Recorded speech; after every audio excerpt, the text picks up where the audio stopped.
Bom dia! Deixa eu botar minha câmera grande. Tudo bom com vocês? Ah, Mr. Beast brasileiro.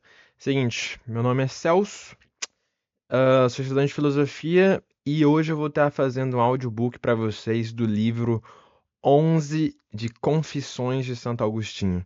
Por que o livro 11? Por que não o livro inteiro? Porque o livro 11 é de muito mais importância que todo o resto e assim ele já vai estar disponível.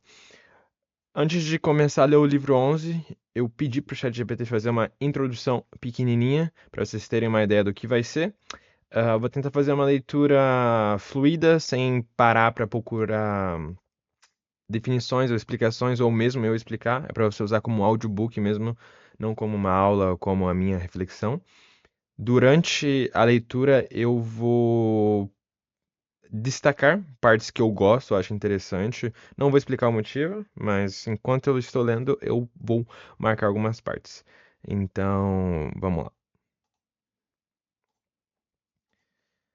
Antes de começarmos a leitura do livro 11 das Confissões de Santo Agostinho, convido você a se preparar para uma das reflexões mais profundas já escritas sobre o tempo. Diferente de um tratado filosófico tradicional, este livro é uma oração, um diálogo íntimo com Deus, em que Agostinho busca compreender o mistério da temporalidade a partir da própria condição humana. Aqui ele se pergunta: o que é o tempo? E ao tentar respondê-la, revela o limite do saber humano e a potência da experiência interior. Este é um texto que nos mostra que o tempo não é apenas uma sucessão de instantes, mas algo vivido, sentido, lembrado e esperado. Essa leitura é, ao mesmo tempo, uma viagem espiritual, filosófica e existencial. Agostinho não fala como alguém que ensina de cima, mas como quem busca com humildade. Ele sabe que não sabe, e é justamente aí que começa o saber mais verdadeiro. Então, essa é a introdução que o ChatGPT me deu, pra você ter uma ideia. E vamos lá. Livro 11º, capítulo 1, Finalidades das Confissões. Porventura, Senhor, tu que és eterno, ignoras o que te digo, ou não vês no tempo o que se passa no tempo? Por que motivo, então, narrar-te essas coisas todas? Certamente, não é para que as conheças, é para despertar em mim e nos que me leem nosso amor por ti, para que todos exclamemos: Grande é o Senhor, é infinitamente digno de louvores. Já disse e torno a dizer: é pelo desejo de teu amor que narro isso. Também nós oramos, e, não obstante, a verdade nos diz: o Pai sabe do que haveis mister, antes mesmo de lhe pedires. Por isso manifestamos nosso amor por ti, confessando-te nossas misérias e tuas misericórdias para conosco, para que termines a nossa libertação que começaste, e para que deixemos de ser infelizes em nós para sermos felizes em ti. Pois nos chamaste para que fôssemos pobres de espírito, mansos, penitentes, famintos e sedentos de justiça, misericordiosos, puros de coração e pacíficos. Muitas coisas te narrei, conforme o pude e conforme o desejo da minha alma, porque o exigiste primeiro, para que te confessasse. Senhor, meu Deus, porque és bom e porque tua misericórdia é eterna. Capítulo 2. A inteligência das Escrituras. Quando poderei eu descrever, com o poder da minha pena, todas as extorsões, todas as extarsões, todos os terrores, as consolações, as inspirações de que lançaste mão para me levar a pregar tua palavra e dispensar ao povo teu sacramento? Mesmo que eu fosse capaz de enumerar na ordem tais coisas, as gotas de meu tempo me são preciosas. De há muito que anseio ardentemente meditar sobre tua lei, e te confessar nela a minha ciência e minha ignorância. Os albores de tuas luzes na minha alma, e o que ainda resta em mim de trevas, até que minha fraqueza seja absorvida por tua força. Não quero gastar em outros cuidados as horas de liberdade que me restam além dos cuidados indispensáveis do corpo, do trabalho intelectual, dos serviços que devemos aos homens e dos que prestamos sem lhe dever. Senhor meu Deus, ouve minha prece, que tua misericórdia atenda ao meu desejo, pois não arde só por mim, mas também para servir ao amor fraternal, e bem vês em meu coração que é assim. Permites que te sacrifique meu pensamento e minha língua, mas concede-me o que te devo oferecer, porque sou pobre e indigente, enquanto és rico para todos os que te invocam. E sem meus cuidados contigo, cuidas de nossa existência. Livra-me, Senhor, de toda a temeridade e de toda a mentira que meus lábios e meu coração possam proferir. Que tuas escrituras sejam minhas castas delícias. Que não me engane nelas, nem com elas engane a ninguém. Senhor, ouve-me e tem compaixão. Senhor meu Deus, luz dos cegos e vigor dos fracos, mas também luz dos que veem a força dos fortes. Presta atenção à minha alma e ouve-a clamar do fundo do abismo. E se teus ouvidos estão ausentes do abismo, para onde iremos? Por que clamaremos?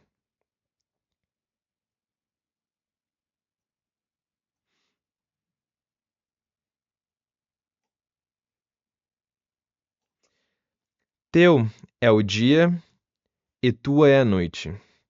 A um aceno do teu querer, os minutos voam. Concede-me o tempo para meditar nos mistérios de tua lei, e não a feche para os que lhe batem à porta. Não foi em vão que quiseste fossem escritas tantas páginas de obscuros segredos. Porventura, estes bosques não terão seus servos, que ali se abrigam, se alimentam e que aí passeiam, descansam e ruminam? Ó Senhor, aperfeiçoa-me e revela-me o sentido desses mistérios. Tua palavra é minha alegria. Tua voz está acima de todos os prazeres. Concede-me o que amo, porque ando enamorado, e amar é um dom que me concedeste. Não abandone teus dons, nem deixe de regar tua erva sedenta.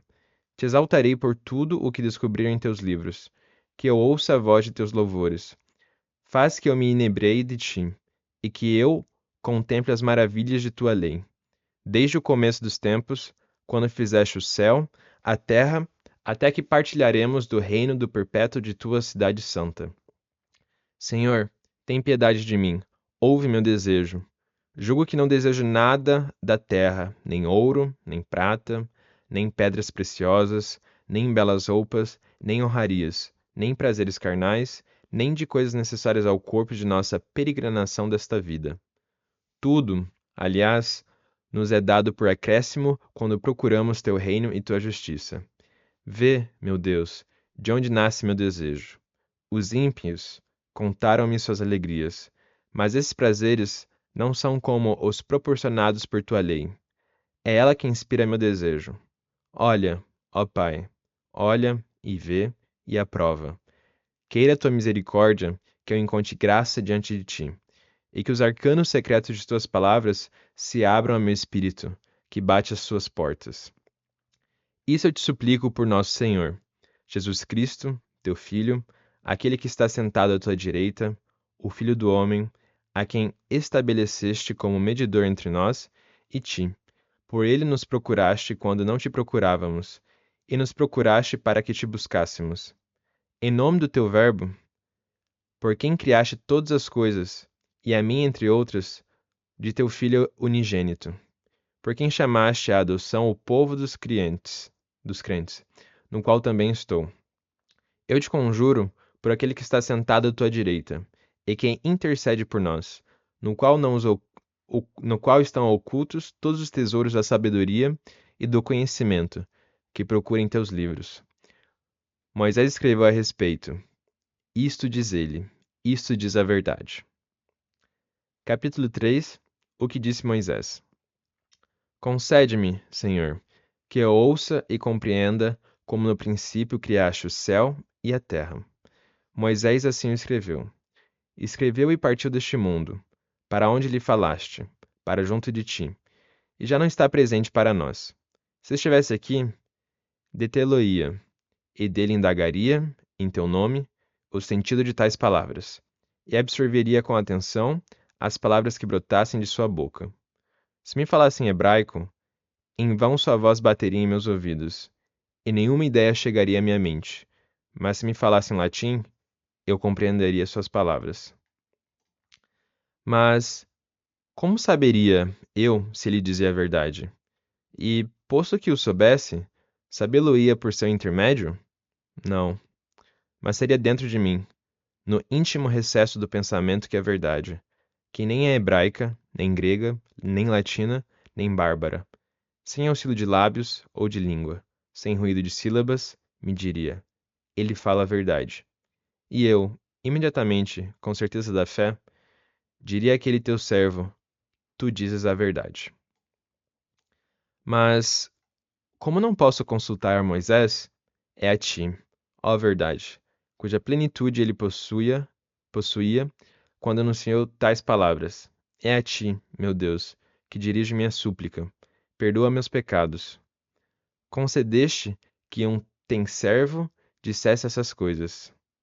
Faze agora com que eu as compreenda.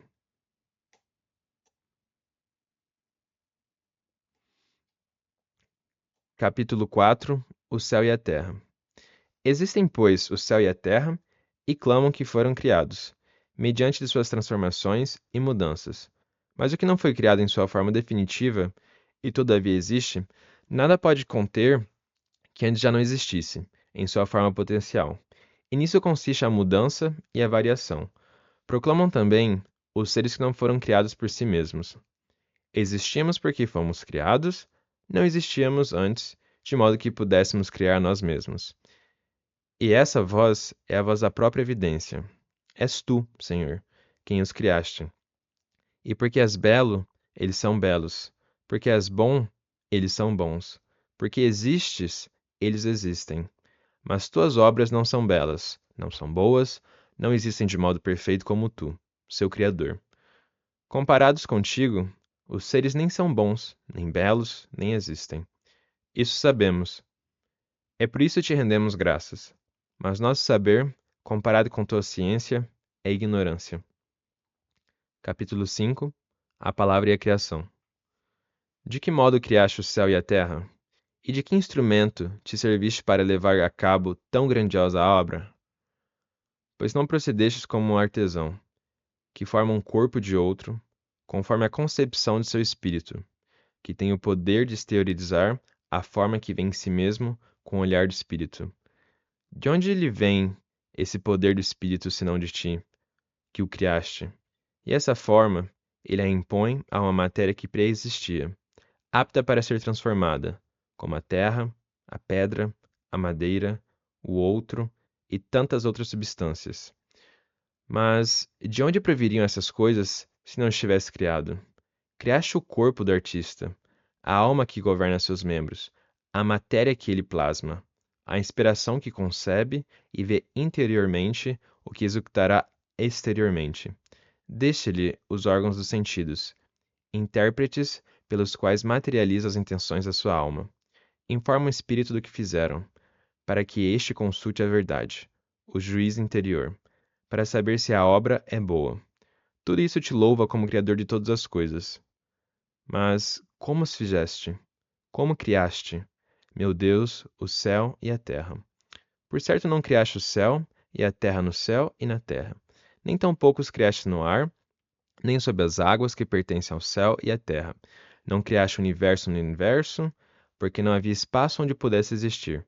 Não tinhas à mão a matéria com que modelar o céu e a terra. E de onde viria essa matéria que não tinhas ainda feito para dela fazer alguma coisa? Que criatura pode existir que não exija tua existência? Contudo, falaste e o mundo foi feito. Tua palavra o criou. Capítulo 6. Como falou Deus? Mas como falastes? Porventura do mesmo modo, com aquela voz que, saindo da nuvem, disse: Este é meu filho bem-amado? Essa voz fez-se ouvir, e passou, teve o começo e fim. Suas sílabas ressoaram, depois passaram, em sucessão ordenada até a última, que vem depois de todas as outras. E depois foi o silêncio, por onde se vê claramente que essa voz foi gerada, por órgão temporal, de uma criatura a serviço de tua vontade eterna. E essas palavras, pronunciadas no tempo, foram comunicadas pelo ouvido material à inteligência, cujo ouvido interior está atento à tua palavra eterna. E a razão comparou essas palavras, proferidas no tempo, com o silêncio de teu verbo eterno, e disse: É diferente, muito diferente. Tais palavras estão bem abaixo de mim, bem abaixo de mim. Nem sequer existem, pois fogem e passam, mas o Verbo de Deus permanece sobre mim eternamente.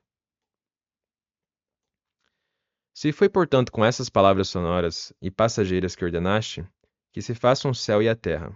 Se foi assim que os criaste, conclui-se que já havia, antes do céu e da terra, uma criatura temporal, cujos movimentos puderam fazer vibrar essa voz no tempo. Ora, não havia corpo algum antes do céu e da terra, ou se algum existia, tu certamente já o tinhas criado, não por meio de uma voz passageira, justamente para que pudesse soar essa voz passageira para dizer: façam-se o céu e a terra. E fosse o que fosse o ser de onde saísse tal voz, não teria existido se não o tivesse criado. Mas, para criar esse corpo, necessária é a emissão dessas palavras.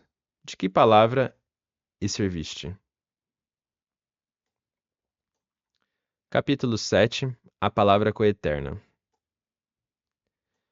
É assim que nos convidas a compreender o Verbo, que é Deus junto de ti, que também és Deus. Verbo pronunciado eternamente e pelo qual tudo é pronunciado eternamente. O que é dito não é uma sequência de palavras, ou uma palavra que é seguida por outra. Como que a concluir uma frase, mas tudo é dito simultânea e eternamente. Do contrário, já haveria tempo e mudança, e não a verdadeira eternidade, nem a verdadeira imortalidade. Isto eu o sei, meu Deus, e por isso te dou graças. Eu sei, e eu te confesso, Senhor. E também o sabe todo aquele que não é ingrato em infalível verdade. Sabemos, Senhor, sabemos que não ser mais depois de ter existido, ou passar a ser quando ainda não se existia, é o morrer e o nascer. Mas em teu Verbo, por ser verdadeiramente imortal e eterno, nada desaparece nem tua cessação. Com o teu Verbo, que é coeterno, enuncias eternamente e a um só tempo tudo o que dizes. E o que se realiza é o que dizes que se faça. Não é de outro modo, senão pelo Verbo, que crias. Todavia os seres criados por tua palavra não chegam à existência, simultaneamente, desde toda a eternidade. Capítulo 8. A verdadeira luz. Imploro-te, Senhor meu Deus, qual o porquê disso tudo? De certo modo, eu o compreendo, mas não sei como exprimi-lo. Poderei dizer que tudo que tem começo e fim, começa e acaba com a razão eterna. Que não tem começo nem fim, sabe que deve começar ou acabar. Essa inteligência é teu Verbo, que é o princípio, porque também nos fala. Assim falou-nos no Evangelho com voz humana, e a palavra ecoou exteriormente nos ouvidos dos homens, para que crescem nele, e o buscassem em seu íntimo, e o encontrassem na eterna verdade, onde o bom e único Mestre instrui todos os seus discípulos. Ai, Senhor, ouço tua voz a me dizer que só nos fala verdadeiramente quem nos ensina, e quem não nos instrui. Mesmo que fale, não nos diz nada. Mas quem nos ensina, senão a verdade imutável? As lições da criatura mutável têm o único valor de nos conduzir à verdade, que é imutável. Nela verdadeiramente aprendemos quando, de pé, ouvimos, alegrando-nos por cauda da voz do esposo, que nos reconduz àquele de quem viemos.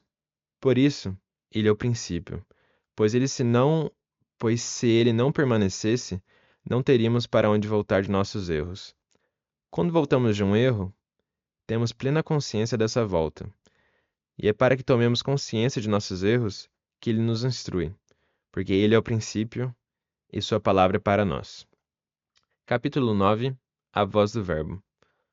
É nesse princípio, ó Deus, que criaste o céu e a terra, em teu Verbo, em teu Filho, em tua virtude, em tua sabedoria, em tua verdade, falando e agindo de modo admirável. Quem o poderá compreender ou explicar? Que luz é essa que, por vezes, me ilumina e que me fere meu coração sem o lesar? Atemorizo-me, inflamo-me. Tremo porque, de certo modo, sou tão diferente dela. Inflamo-me porque também sou semelhante a ela. A sabedoria é a mesma sabedoria que brilha em mim, de quando em quando ela rasga as nuvens da minha alma, que novamente me encobre quando dela me afasto. Pelas trevas e pelo peso de minhas memórias. Na indigência, meu vigor enfraqueceu de tal modo que nem posso mais suportar o meu bem, até que tu, Senhor, que te mostrastes compassivo com todas as minhas iniquidades, cures também todas as minhas fraquezas. Redimirás minha vida da corrupção. Hás de me coroar na piedade e na misericórdia, e saciarás com teus bens meus desejos, porque minha juventude será renovada com a da águia.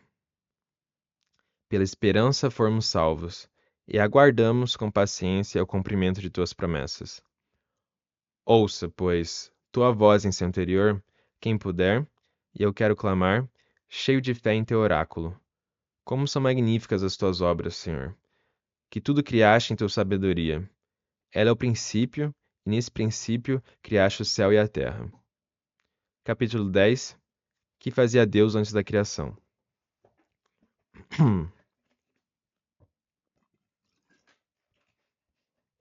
Com certeza, ainda estão cheios do erro do velho homem os que nos dizem: que fazia Deus antes de criar o céu e a terra? Se estava ocioso, se nada fazia, por que não continuou a se abster sempre de qualquer ação? Se em Deus apareceu um movimento novo, uma vontade nova de dar o ser ao que ainda não tinha criado, como falar de uma verdadeira eternidade se nela nasce uma vontade que não existia antes? Mas a vontade de Deus não é uma criatura. Ela é anterior a toda criatura. Nenhuma criação seria possível se a vontade do Criador não a procedesse. A vontade, portanto, pertence à própria substância de Deus. Logo, se na substância de Deus nasce algo que antes não existia, não se pode mais com verdade chamá-la eterna. E se, desde toda a eternidade, Deus quis a existência da criatura, por que a criatura também não é eterna? Capítulo 11.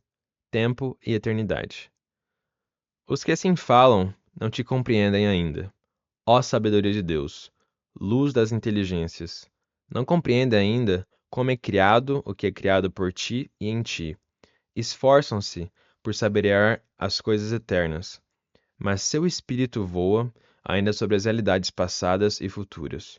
Quem poderá deter esse pensamento? Quem o fixará por um momento, para que tenha um rápido vislumbre do esplendor da eternidade imutável, e a compare com os tempos impermanentes, para perceber que qualquer comparação é impossível. Então veria que a sucessão dos tempos não é feita senão de uma sequência infindável de instantes, que não podem ser simultâneos, que, pelo contrário, na eternidade, nada é sucessivo, tudo é presente. Enquanto o tempo não pode ser de todo presente, veria que todo passado é repelido para o futuro, que todo futuro segue o passado, que tanto o passado como o futuro tiram seu ser e seu curso daquele que é sempre presente. Quem poderá deter a inteligência do homem para que pare e veja como a eternidade imóvel, que não é futura nem passada, determina o futuro e o passado? Acaso poderá realizar isso minha mão? Ou esta minha língua, com a palavra, poderia realizar tal obra? Capítulo 12. Deus antes da criação. Eis minha resposta à questão: que fazia Deus antes de criar o céu e a terra? Não responderei jocosamente como alguém para contornar a dificuldade do problema. Preparava o inferno para os que persecrutam esses mistérios profundos. Uma coisa é compreender e outra é brincar. Não, essa não será a minha resposta. Prefiro dizer, não sei. Pois de fato, não sei. Que é ridicularizar quem faz pergunta tão profunda ou louvar quem responde com sofismas.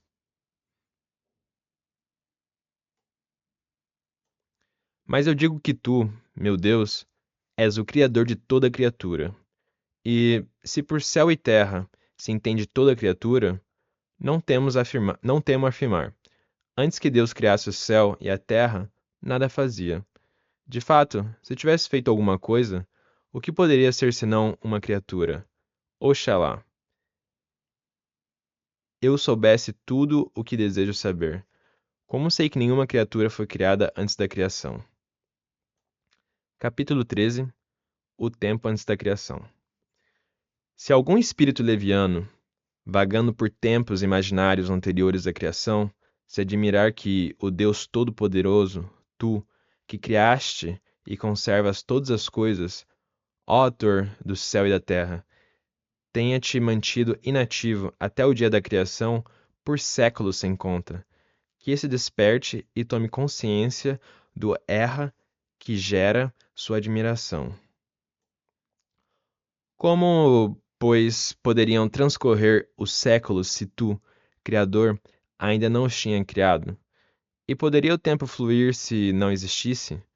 E como poderiam os séculos passar se jamais houvessem existido? Portanto, como és o Criador de todos os tempos, se é que houve algum tempo antes da criação do céu e da terra, como se pode afirmar que ficaste ocioso? Pois também criaste este mesmo tempo, e este não poderia passar antes que o criasses. Se, porém, antes do céu e da terra não havia tempo algum, por que perguntam o que fazias então? Nem poderia haver então, se não existia o tempo? Não é no tempo que és anterior ao tempo. De outro modo, não precederias a todos os tempos. Precedes, porém, a todo o passado na altura de tua eternidade, sempre presente. Dominas todo o futuro porque está por vir, e que, quando chegar, já será passado. Contudo, tu és sempre o mesmo, e teus anos não passam jamais. Teus anos não vão nem vêm, mas os nossos vão e vêm, para que todos possam existir.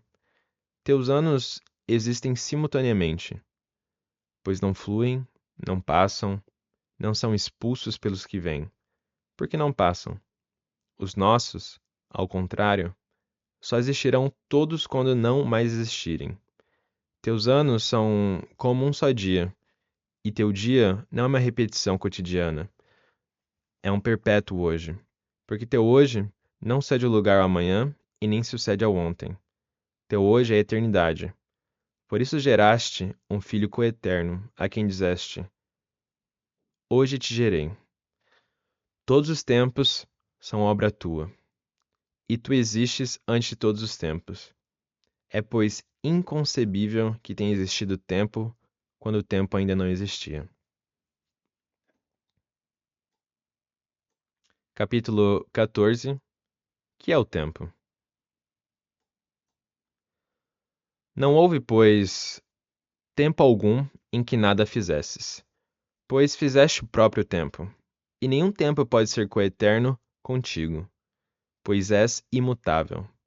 Se o tempo também o fosse, não seria tempo. Que é, pois, o tempo? Quem poderia explicá-lo de maneira breve e fácil? Quem pode concebê-lo, mesmo no pensamento, com bastante clareza para exprimir a ideia com palavras?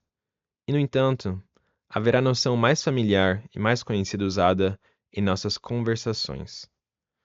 Quando falamos dele, certamente compreendemos o que dizemos. O mesmo acontece quando ouvimos alguém falar do tempo. Que é, pois, o tempo? Se ninguém me pergunta, eu sei, mas se quiser explicar a quem indaga, já não sei. Contudo, afirmo com certeza e sei que, se nada passasse, não haveria tempo passado. Que se não houvesse os acontecimentos, não haveria tempo futuro. E que se nada existisse agora, não haveria tempo presente. Como então podem existir esses dois tempos, o passado e o futuro? Se o passado já não existe, e se o futuro ainda não chegou? Quanto ao presente, se continuasse sempre presente e não passasse ao pretérito, não seria tempo, mas eternidade. Portanto, se o presente, para ser tempo, deve se tornar-se passado, como podemos afirmar que existe, se sua razão de ser é aquela pela qual deixará de existir? Por isso, o que nos permite afirmar que o tempo existe é sua tendência para não existir. Capítulo 15. Tempo longo, tempo breve. No entanto, dizemos que o tempo é longo ou breve, o que só podemos dizer do passado e do futuro. Chamamos longo, digamos, os 100 anos passados, e longo também os 100 anos posteriores ao presente. Um passado curto para nós seriam os 10 dias anteriores a hoje, e breve futuro, os 10 dias seguintes.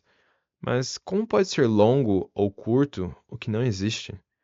O passado não existe mais, e o futuro não existe ainda. Por isso não deveríamos dizer o passado é longo, mas o passado foi longo, e o futuro será longo. Senhor, que és a minha luz, tua verdade não escarnecerá também nisso o homem? Esse tempo passado foi longo quando já havia passado ou quando ainda estava presente? Porque ele só podia ser longo enquanto existia alguma coisa que pudesse ser longa. Mas uma vez passado, não existia mais. De onde se conclui que não podia ser longo, porque já deixara de existir. Não digamos, portanto, o tempo passado foi longo, pois não encontraremos nada que pudesse ter sido longo. Uma vez passado, não existe mais. Mas digamos, o tempo presente foi longo, porque só era longo enquanto presente. Ainda não havia passado, ainda não havia deixado de existir, e por isso era suscetível de ser longo. Mas logo que passou, deixou de ser longo, porque cessou de existir. Mas vejamos, ó alma humana, se o tempo presente pode ser longo, por que foi-te dada a prerrogativa de perceber e medir os momentos? Que me respondes. Por acaso 100 anos presentes são um tempo longo? Consideremos antes de 100 anos podem ser presentes. Se for o primeiro ano que corre, está presente, mas os outros 99 ainda são futuros, e portanto ainda não existem. Se estamos no segundo ano, já temos um ano passado, o segundo presente e todos os outros no futuro. Desse período de 100 anos, seja qual for o ano que supomos presente, todos os que precederão serão passados e todos os que estão por vir futuros. Portanto, os 100 anos não podem estar simultaneamente presentes. Vejamos agora. Se pelo menos o ano em curso é presente, se estamos no primeiro mês, os outros são futuros. Como acima, se estamos no segundo, o primeiro será passado, e os demais, futuros. Assim, o ano que corre não está tudo presente. E como não está tudo presente, não é, portanto, verdade dizer-se que o ano esteja presente. Um ano compõe-se de 12 meses, e seja qual for o mês considerado, será o único em curso. Mas o mês em curso não é presente, mas somente o dia. Vale o que vale o que dizemos antes. Se estamos no primeiro dia, todos os outros são futuros. Se estamos no último, todos os outros são passados. Se estamos entre um desses 2 dias, esse dia está entre os 2 passados e os futuros. Eis, portanto, esse tempo presente, o único que julgávamos poder chamar de longo, reduzido ao espaço de um só dia. Mas examinemos esse único dia, porque nem mesmo ele é todo presente. Compõe-se de dia e noite, um total de 24 horas. Relativamente à primeira hora, todas as outras são futuras. Em relação à última hora, todas as outras são passadas. Cada hora intermediária, cada hora intermediária tem atrás de si horas passadas e diante de si horas futuras. Mas também essa única hora é composta de fugitivos instantes. Tudo que dela ocorreu é passado, e tudo o que ainda lhe resta é futuro. Se pudermos conceber um lapso de tempo que não possa ser subdividido em frações, por menores que seja, só essa fração poderá ser chamada de presente. Mas sua passagem do futuro para o passado seria tão rápida que não teria nenhuma duração. Se a tivesse, dividir-se-ia em passado e futuro, mas o presente não em duração alguma. Qual seria, pois, o tempo que podemos chamar de longo? Seria acaso o futuro? Mas nós não dizemos que o futuro é longo porque ainda não existe, e por isso não pode ser longo. Dizemos será longo? E quando se dará? Se atualmente ele ainda está no porvir. Não pode ser longo, não existindo ainda. Não pode ser longo.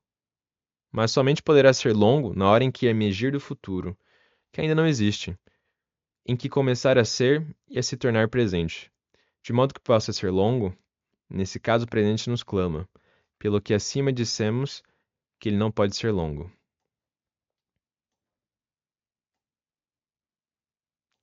Capítulo 16. A medida do presente.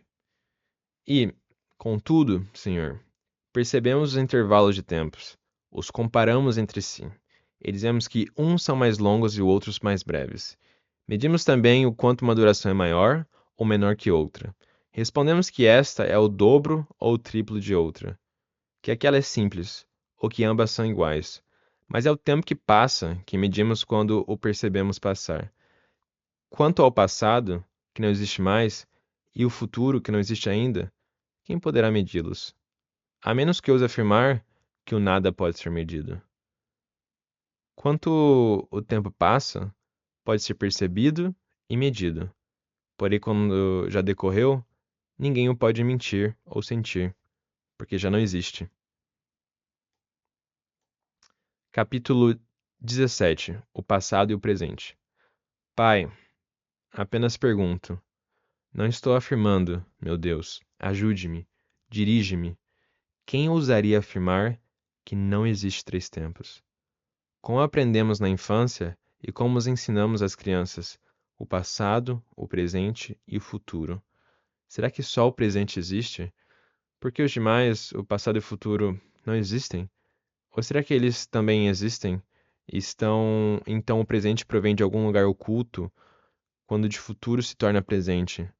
E também se retira para outro esconderijo, quando de presente se torna passado? E os que predisseram o futuro, onde o viram, se ele ainda não existe? É impossível ver-se o que não existe. E os que narram o passado diriam mentiras, se não vissem os acontecimentos com o espírito. Ora, se esse passado não tivesse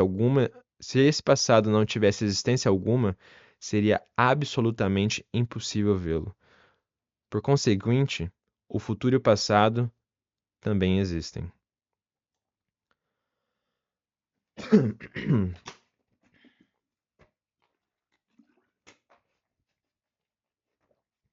Capítulo 18. As previsões. Permite-me, Senhor, que eu leve adiante minhas investigações. Tu que és minha esperança, faz que minha tentativa não seja perturbada. Se o futuro e o passado existem, quero saber onde estão. Se ainda não posso compreender, sei todavia que, onde quer que estejam, não existem nem como futuro, nem como passado, mas apenas como presente. Se também ali estiver enquanto futuro, então ainda não existirá. Se o passado aí estiver como passado, já não estará lá. Portanto, no lugar e no modo que estiveram, só podem existir como presentes quando relatamos acontecimentos verídicos do passado, o que vem à nossa memória. Não são os fatos em si, que já deixaram de existir, mas as palavras que exprimem as imagens dos fatos, que através de nossos sentidos gravaram em nosso espírito suas pegadas. Minha infância, por exemplo, que não existe mais, pertence a um passado que também desapareceu. Mas quando eu a evoco e passo a relatá-la, vejo suas imagens no presente, imagens que ainda estão na minha memória. E a predição do futuro, meu Deus, seguiria um processo análogo? Os fatos que ainda não existem serão representados antecipadamente em nosso espírito como imagens já existentes? Eu ignoro. O que sei é que, habitualmente, premeditamos nossas ações futuras, e que essa premeditação pertence ao presente. Enquanto essa começar a existir, pois então não será mais futura, mas presente. Seja qual for a natureza desse misterioso pressentimento do futuro, o certo é que apenas se pode ver aquilo que existe. Ora, o que já existe não é futuro, mas presente. Quando se diz que se vê o futuro, e que se vê não são os fatos futuros em si, que ainda não existem porque são futuros, mas suas causas ou talvez sinais prognósticos. Causas e sinais que não existem. Corrijo. Causas e sinais que já existem. Estes não são, pois, futuros, mas presentes para os que as veem. E é graças aos vaticínios que o futuro é concebido pelo Espírito e profetizado. Esses conceitos já existem, e os que predizem o futuro veem-nos presentes em si mesmos. Gostaria de apelar para um exemplo tomado entre os muitos possíveis. Vejo a aurora e prognóstico o nascimento do sol. O que vejo é presente. O que anuncio é futuro. Não o sol, que já existe, mas seu surgimento, que ainda não ocorreu. Contudo, se eu não tivesse uma imagem mental desse surgimento, como agora quando falo dele, ser-me-ia impossível a previsão. Mas essa aurora que vejo não é o nascimento do sol, embora o preceda. Nem o é tampouco a imagem que trago em meu espírito. As duas coisas estão presentes. Eu as vejo e ainda posso predizer o que vai acontecer. O futuro, portanto, ainda não existe. Se ainda não existe, não existe no agora. E se não existe, não pode ser visto de modo algum. Mas pode ser prognosticado pelos sinais presentes, que já existem e podem ser vistos. Capítulo 19. Oração. Mas tu, que és soberano sobre tuas criaturas, de que modo ensinas as almas os fator por vir? Como revelas aos teus profetas? De que modo ensinas o futuro? Tu, para quem o futuro não existe? Ou antes, como ensinas os sinais presentes dos fatos futuros?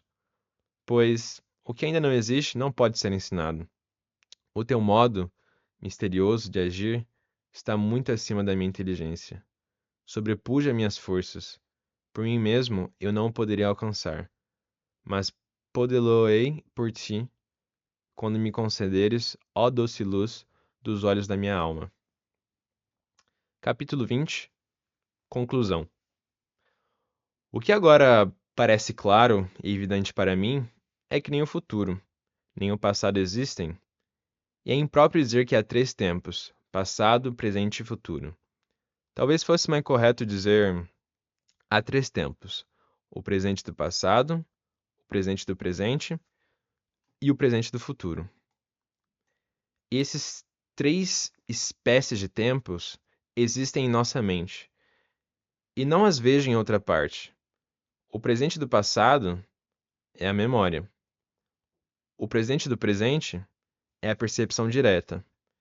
E o presente do futuro é a esperança. Se me é lícito falar assim, vejo e confesso que há três tempos. Diga-se também que são três os tempos: presente, passado e futuro. Como abusivamente afirma o costume.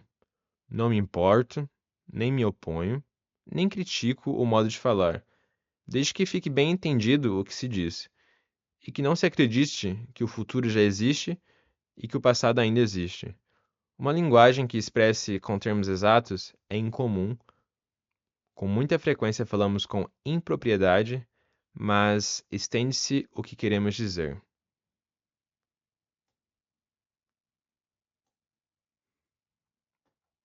Capítulo 21. A medida do tempo. Disse há pouco que medimos o tempo que passa, de modo que podemos afirmar que um lapso de tempo é o dobro de outro, ou igual, e apontar entre os intervalos de tempo outras relações, mediante esse processo comparativo. Portanto, como eu dizia, medimos o tempo no momento em que passa. E se me perguntarem, como sabes? Eu responderei, sei porque o medimos. e porque é impossível medir o que não existe. Ora, o passado e o futuro não existem. Quanto ao presente, como podemos medi-lo, se não tem duração? Portanto, só podemos medi-lo enquanto passa, e quando passou, não o medimos mais, porque não há mais nada a medir. Mas de onde se origina? Por onde passa? Para onde vai o tempo quando medimos? De onde vem senão do futuro? Por onde passa, senão pelo presente? Para onde vai senão para o passado? Nasce, pois, o que ainda não existe. Atravessa o que não tem duração. E corre para o que não existe mais. No entanto, o que é que medimos, senão o tempo relacionado ao espaço? Quando dizemos de um tempo que é simples, duplo, ou triplo, ou igual, ou quando formulamos qualquer outra relação dessa espécie, nada mais fazemos do que medir espaços de tempo. Em que espaço medimos então o tempo no momento em que passa? No futuro, talvez de onde procede? Mas o que ainda não existe não pode ser medido. Será no presente, por onde ele passa? Mas como medir o que não tem extensão? Será no passado, para onde caminha? Mas o que não existe mais escapa a qualquer medida. Capítulo 22. O Enigma.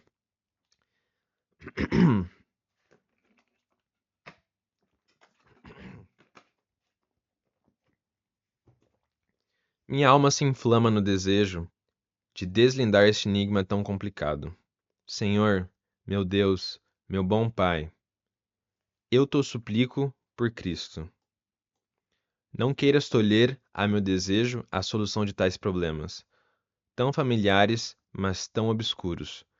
Permite que eu os penetre e faze com que a luz de tua misericórdia os ilumine. Senhor, a quem poderia eu consultar sobre isso?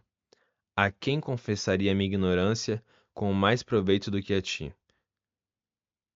Que não se despraz com o forte zelo que me inflama por tuas escrituras.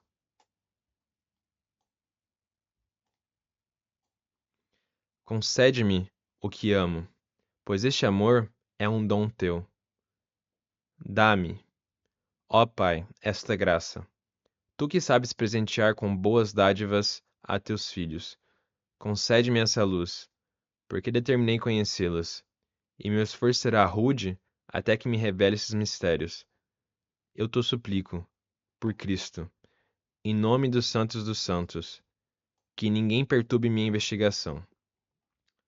Acreditei, e por isso falo, minha esperança, a esperança pela qual vivo, é contemplar as delícias do Senhor. Eis que tornaste velhos meus dias, e eles passam, não sei como. Nós só falamos de tempo, e de tempo, e de tempos, e de tempos. Quanto tempo esse homem falou? Quanto tempo demorou para fazê-lo? Há quanto tempo não vejo isto? A duração dessa sílaba é o dobro daquela, que é breve. Assim nos expressamos e assim ouvimos. E todos compreendem, e nós compreendemos. São palavras claras e de uso corrente, mas encerram mistérios e compreendê-las requer melhor análise. Capítulo 23. O tempo e o movimento. Ouvi um homem instruído dizer que o tempo é nada mais do que o movimento do Sol, da Lua e dos astros. Não concordo. Porque não seria então o tempo o movimento de todos os corpos? Se os astros passassem e a roda de um oleiro continuassem a rodar, deixaria acaso de existir o tempo para medir suas voltas? Como poderíamos dizer que elas se davam a intervalos iguais, ou ora mais rápida, ora mais lentamente, e que umas demoravam mais e outras menos? E dizendo isto, não estaríamos falando do tempo? Não haveria mais em nossas palavras sílabas longas e breves? Porque umas ressoam por mais tempo e outras por menos tempo? E tu, Deus, concede aos homens que percebam, que reconheçam neste modesto exemplo o que as coisas grandes e pequenas têm em comum. Há astros e luminares celestes que nos servem de sinais e marcam as estações, os dias e os anos. Isso é verdade. Todavia, como eu jamais diria que a volta realizada por aquela roda de madeira representa o dia, nem o sábio cuja opinião transcrevo poderia afirmar que a volta da roda não representa o tempo.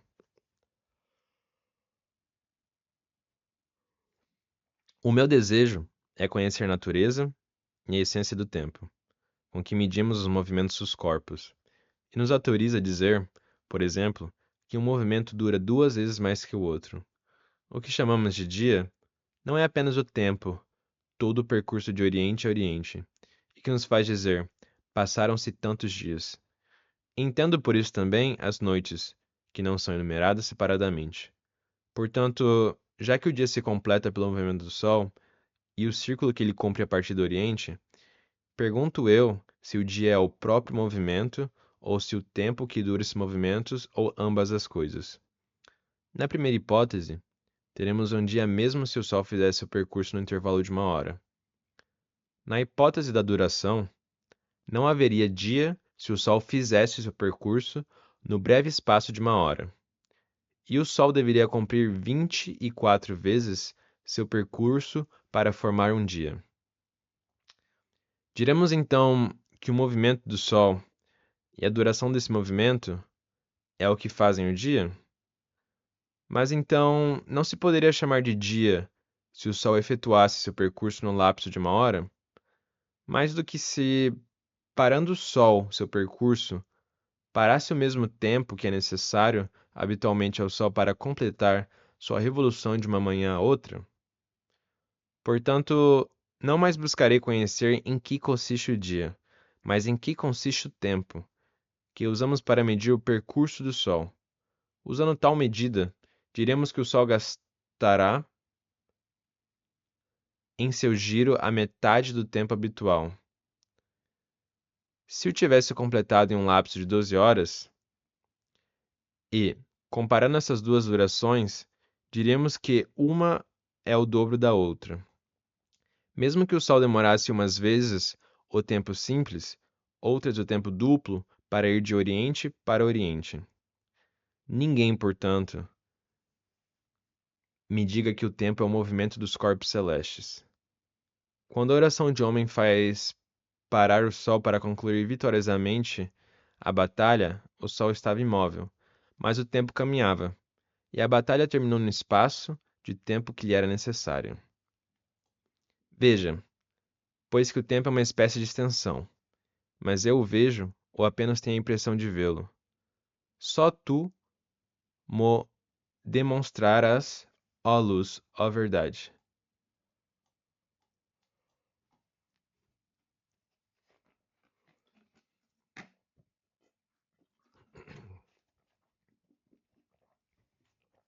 Capítulo 24. O tempo, medida do movimento. Queres que eu aprove a quem disse que o tempo é o movimento de um corpo? Não, não aprovo. Sei que não há corpo que não se mova no tempo. Tu mesmo o afirmas, mas não acredito que o movimento de um corpo seja o tempo. Isso nunca ouvi, e nem tu o dizes. Quando um corpo se move, sirva-me o tempo para medir a duração desse movimento do começo ao fim. Se não vejo o começo e percebo seu movimento sem ver seu fim, só posso medi-lo do movimento em que observo o corpo mover-se até o momento em que já não o vejo. Se o vejo por muito tempo, apenas posso afirmar que a duração desse movimento é longa, mas não posso dizer quanto é longa, porque só determinamos o valor de uma duração comparando a, dizemos, por exemplo, isso durou tanto quanto aquilo, ou essa duração é o dobro daquela. Semelhantes, se podemos notar o ponto do espaço onde se inicia o movimento e o ponto de chegada, ou suas partes, se ele se movesse em círculo, poderíamos dizer quanto tempo levou para ir de um ponto a outro, o movimento do corpo ou dessas partes. Assim, o movimento de um corpo é diferente da medida de sua duração, que não vê, pois a igual dessas coisas se deve chamar de tempo. Se um corpo se move de forma irregular e outras vezes se detém, ora, é o tempo que nos permite medir, não apenas o movimento, mas também seu repouso, e afirmar ficam em repouso por tanto tempo quanto em movimento, ou qualquer outro intervalo que tenhamos calculado ou estimado aproximadamente. O tempo não é, pois, a mesma coisa que o movimento.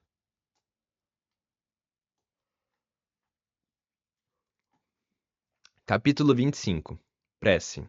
Confesso-te, Senhor, que ainda não sei o que é tempo, e torno a confessar, Senhor, eu o sei, que digo essas coisas no tempo, e que de há muito estou falando do tempo, e que esse muito também não seria o que é senão pela duração do tempo. Mas como posso saber isto, se desconheço o que é o tempo? Talvez eu ignore a arte de exprimir o que sei.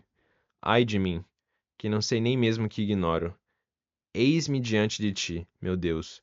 Tu vês que não minto e que falo de coração. Acenderas minha candeia, Senhor meu Deus, e iluminarás minhas trevas.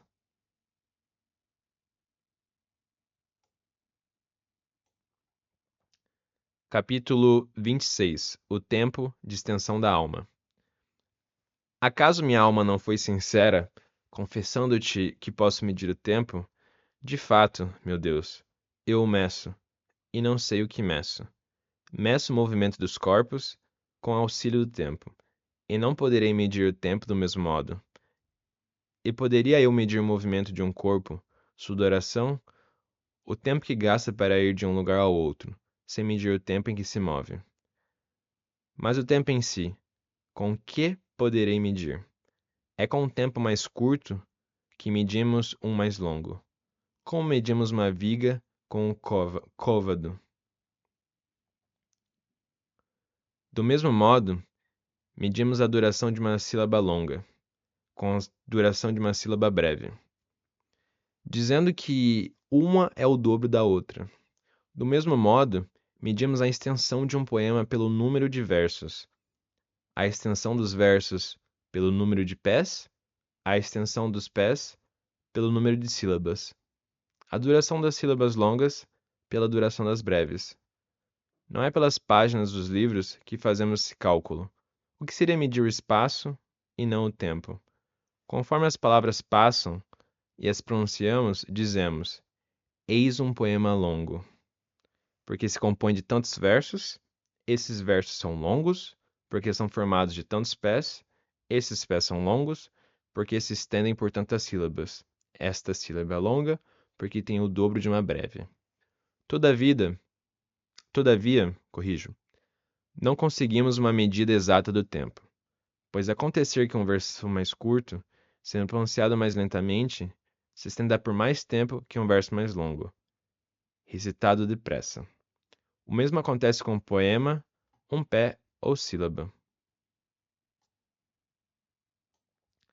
Por esse motivo, é que o tempo me pareceu não ser nada mais que uma extensão. Mas extensão de quê? Não saberia dizê-lo ao certo. Seria de admirar que não fosse extensão da própria alma.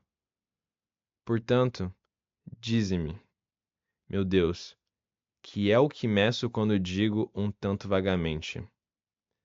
Este tempo é mais longo do que aquele, ou mais exatamente, este tempo é o dobro daquele. Meço o tempo? Eu sei, mas não o futuro, que ainda não existe, nem o presente, porque não tem duração, nem o passado, porque não existe mais. Que meço eu então? Acaso o tempo que passa, e não o tempo passado, como eu disse acima. Capítulo 28. A medida do passado. Capítulo 27, corrijo. A medida do passado. Insiste, ó minha alma, e presta grande atenção. Deus é o nosso apoio. Ele é que nos criou e não nós. Olha para lá, para o lado onde desponta a aurora da verdade. Eis, por exemplo, que uma voz corpórea começa a ressoar e soa e continua vibrando e deixando de soar. Faz-se silêncio. A voz calou-se. Passou e deixa de existir. Antes de soar, era futura e não podia ser medida, pois ainda não existia. E agora também não o pode, porque já não existe mais. Só poderíamos medi-la quando ressoava, porque então havia o que medir. Mas, mesmo então não era estável, porque vinha e passava. E não seria isso que o tornava mensurável? Porque enquanto passava, estendia-se por um espaço de tempo que a tornava capaz de ser medida. Porque o presente não tem duração alguma. Admitamos que foi possível medi-la. Eis, suponhamos agora, uma outra voz começa a se fazer ouvir. Ela vibra de modo contínuo, sem nenhuma interrupção. Meçamo-la enquanto vibra, porque no momento em que deixar de vibrar, será passada, e já não poderá ser medida. Meçamo-la, então, e avaliemos sua duração. Mas ela vibra ainda, e só pode ser medida depois do início do fenômeno, quando começa a vibrar, até seu fim, quando deixa de vibrar, porque é precisamente o intervalo que separa um começo de um fim que nós medimos. Por isso, uma voz, que ainda não terminou de ressoar, escapa à medida. É impossível dizer se ela será longa ou breve, se é igual a outra, simples ou dupla, ou qual a relação que tem com essa outra. Mas quando terminar de soar, deixará de existir. Como então poderemos medi-la? De fato, medimos o tempo, mas não o tempo que ainda não existe, nem o que já não existe, nem o que não tem duração alguma, nem o que está passando. Não é, portanto, nem o futuro, nem o passado, nem o presente, nem o que não tem limites que medimos, e contudo, medimos o tempo. Deus, Criator Omnium, Deus Criador de tudo quanto existe. Este verso é formado de 8 sílabas, alternativamente breve e longas. As 4 breves, a primeira, a terceira, a quinta e a sétima, são simples em relação às 4 longas. A segunda, a quarta, a sexta e a oitava. Cada sílaba longa tem uma duração 2 vezes maior que a breve. Eu pronuncio e percebo que é assim pelo testemunho claro de meus sentidos. É por esta testemunho que é fidedigno. Meço uma longa por uma breve, e noto que ela a contém 2 vezes. Mas como uma sílaba só se faz ouvir depois da outra, se a breve vem primeiro, e a longa a seguir, como poderei reter a breve? Como aplicá-la à longa? Para compará-las e ver que esta contém aquela 2 vezes, uma vez que a longa só começa a soar quando a breve deixou de se ouvir. E a própria sílaba longa não me é possível medi-la enquanto está soando, porque eu só poderia medi-la quando se calasse, mas ela, ao terminar, passou. Que é, pois, que eu meço? Onde está a breve, que seria minha medida? Onde está a longa que meço? Apenas vibraram, foram-se, passaram e não existem mais. Não obstante, eu as meço e respondo com a segurança que pode dar um sentido bem educado, que evidentemente uma é de duração simples e a outra dupla, mas só poderei fazê-lo depois que ambas passaram e terminaram. Logo, eu não meço as sílabas, que não existem mais, mas algo que permanece gravado em minha memória. É em ti, meu espírito, que meço o tempo. Não me objetes nada, pois é assim. Não te perturbes com as ondas desordenadas de tuas emoções. É em ti, digo que meço o tempo. A impressão que em ti gravam as coisas em sua passagem perduram ainda depois que os fatos passam. O que eu meço é esta impressão presente, e não as vibrações que produziram e se foram. É ela que meço quando meço o tempo. Portanto, ou essa impressão é o tempo, ou eu não meço o tempo. Mas quando medimos silêncios e dizemos que o silêncio teve a mesma duração que certa palavra, não estamos dirigindo nossa atenção para a medida dessa palavra, como se ainda pudéssemos ouvi-la, para podermos avaliar no espaço de tempo ou intervalo de silêncio. Com efeito, por vezes, sem abrir a boca ou dizer palavra, fazemos mentalmente poemas, versos, discursos, avaliamos a extensão do seu movimento, sem duração, uns em relação aos outros, exatamente como se usássemos a voz. Se alguém quisesse pronunciar um som prolongado e regular antecipadamente em pensamento sua duração, estime em silêncio a medida dessa duração, e confiando à memória, começa a emitir o som, que vibra até atingir o limite fixado. Ou melhor, esse som vibrou e vibrará, porque a parte que passou soou, a que ainda resta soará e chegará a seu fim. A atenção presente vai lançando o futuro para o passado, e o passado cresce com a diminuição do futuro, até que, esgotado, o futuro não haja mais que passado. Capítulo 28. A medida do futuro.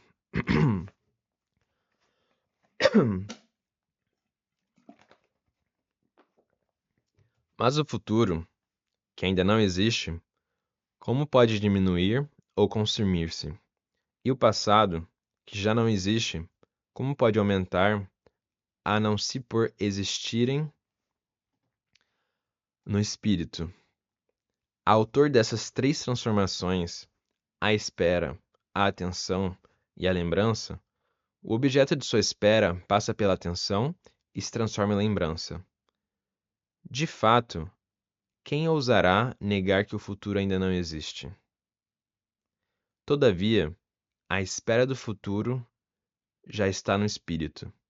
E quem poderá negar que o passado não mais existe? Contudo, a lembrança do passado ainda está no espírito. Enfim, haverá alguém que negue que o presente carece de duração, porque é um instante que passa? No entanto, perdura a atenção, diante da qual o seu objeto presente continuamente se retira. O futuro, portanto, não é longo, porque não existe. Um futuro longo seria apenas uma longa espera do futuro. Nem pode ser longo o passado, que também não existe. Um passado longo é uma longa lembrança do passado. Digamos que eu queira cantar uma canção que conheço antes de iniciar, minha expectativa se estenda pela melodia como um todo. Quando começo, tudo que vira passado é armazenado na memória. A atividade do meu espírito se divide em memória, onde guardo o que já disse, em expectativa em relação ao que vou dizer. Contudo, a atenção está presente, e por seu intermédio o futuro se torna passado. Quanto mais se aproxima o fim da canção, tanto menos se torna a expectativa e tanto maior a memória, até que aquela se esgota e a ação cumprida passa inteiramente para a memória. É o que acontece com a canção tomada em seu conjunto. Também ocorre com cada uma de suas partes, com cada sílaba, e também acontece com uma ação mais longa, da qual essa melodia talvez faça parte. O mesmo acontece com toda a vida do homem, da qual seus atos são partes. Sucede, enfim, com toda a história dos filhos do homem, da qual cada existência é apenas uma parte. Capítulo 29. A eternidade de Deus. Mas porque tua misericórdia é superior a todas as vidas, e eis que minha vida não é mais que distensão, e tua destra me acolheu em meu Senhor, o Filho do homem, mediador entre si, que és uno, e nós, que somos muitos e vivemos divididos por diversas paixões. Assim, por ele me unirei àquele, que por ele se uniu a nós. E liberto dos antigos dias, recolherei meu ser seguindo tua unidade. Esquecido do passado, sem me preocupar com as coisas futuras e transitórias, atento apenas àquilo que é eterno. Não com dispersão, mas com todas as minhas forças, buscarei a palma da vocação celeste, onde virei a voz do teu louvor, e onde contemplarei tua alegria, que não conhece futuro nem passado. Agora, porém, meus anos transcorrem em lamentos, e tu, meu consolo, ó Senhor, meu Pai, tu és eterno. Mas eu me dispersei no tempo, cuja ordem ignoro. Tumultuosas vicissitudes despedaçam meus pensamentos, entranhas de minha alma, até um dia em que, purificado pelo fogo de teu amor, me una a ti. Capítulo 30. Deus e o tempo. E repousarei imutável em ti, em tua verdade, na minha forma. Não mais tolerarei as perguntas das pessoas que, pela enfermidade que é a pena de seu pecado, têm mais sede de saber do que lhes permite sua capacidade, que dizem: que fazia Deus antes de criar o céu e a terra? Ou ainda, como lhe veio a ideia de criar algo se antes nunca fizera nada? Concede-lhes, Senhor, que reflitam no que dizem, que compreendam que não se pode falar nunca onde não há tempo. Quando se diz que alguém nunca fez nada, que se quer dizer senão que esse tal nada fez em tempo algum? Que eles compreendam que não pode existir tempo na ausência da criação, e deixem de semelhantes falácias. Que também atentem para o que tem diante de si, para compreender que tu, antes de todos os tempos, és o Criador eterno de todos os tempos, e que nenhum tempo te é coeterno, nem criatura alguma, embora algumas estejam acima dos tempos. Agostinho se refere aqui aos anjos e demônios. Capítulo 31. Conclusão. Senhor, meu Deus, que abismos profundos os de teus segredos, e quão longe deles me levarão as consequências de meus pecados. Cura meus olhos, para que eu me alegre com tua luz. Se houvesse de fato um espírito de ciência e da presciência tão grandes para conhecer o passado e o futuro, como conheço qualquer canto popular, esse espírito nos encheria de extraordinária admiração e espanto. Nada, com efeito, lhe seria oculto no passado e nos séculos vindouros. Exatamente como, ao entoar essa melodia, sei tudo o que cantei desde o começo, e tudo que falta cantar até o fim. Mas longe de mim a ideia de identificar um tal conhecimento àqueles que têm de todas as coisas futuras e passadas. Ó Criador do Universo, Criador dos espíritos e dos corpos, tua ciência é incomparavelmente mais admirável e mais misteriosa. Porque aquele que canta ou escuta uma melodia conhecida, dividido entre a expectativa das notas por vir e a lembrança das notas passadas, passa por impressões diferentes. Mas contigo não se dá nada semelhante. Tudo que és imutável e eterno, Criador verdadeiramente eterno dos espíritos, como no princípio, conheceste o céu e a terra, sem que teu espírito mudasse seu saber. Assim criaste o céu e a terra, sem que tua ação passasse por etapas distintas. Que aquele que compreende isso te louve, assim como o que não compreende. Ó, como é sublime! E os de coração humildes são tua morada. Levanta os que caíram, e os que, graças a ti, continuam eretos, não caem nunca.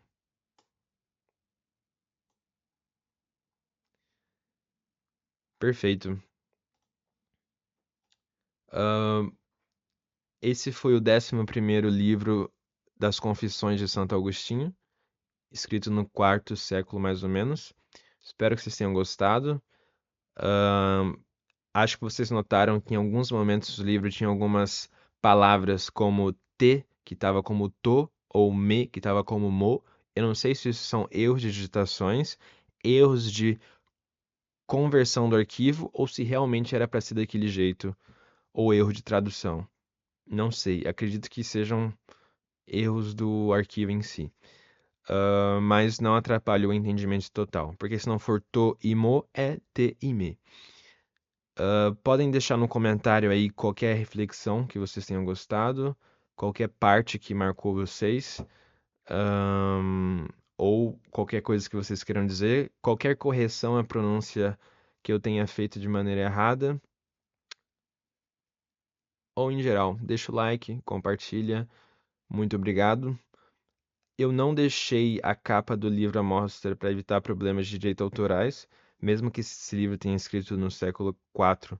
Acredito que a edição que eu tenha seja recente, então pode ter direitos autorais, mas é uma das versões mais prováveis que você possa encontrar.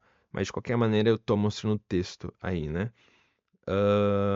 Mas acredito que você consiga encontrar de forma gratuita e fácil no Google. Se não, procure no site Enas Archive. Nos comentários eu vou deixar qualquer coisa que eu tenha esquecido de falar ou qualquer outra comentário que eu gostaria de acrescentar. Muito obrigado, um beijo, tchau.